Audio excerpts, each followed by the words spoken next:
म तँलाई बच्चैदेखि माया गर्छु। बिहापछि पनि यति नै माया गर्छस्? बिहापछि त झन् म तँलाई यति धेरै माया गर्छु कि संसारै छक्क पर्छन्।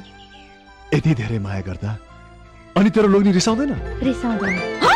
मैले त कसले पो बिहे गर्छु भनेको त? तैँले मलाई जहिले पनि हुनु पर्यो भने तँलाई त म कहाँ छोड्छु त?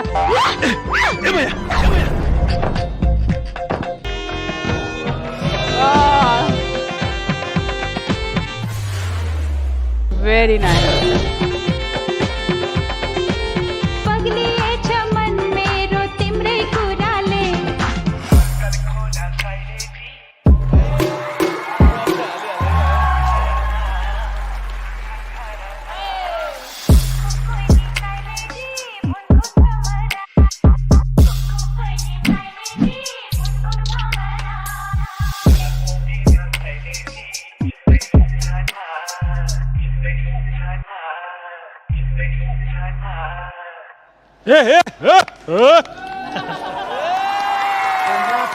Congratulations.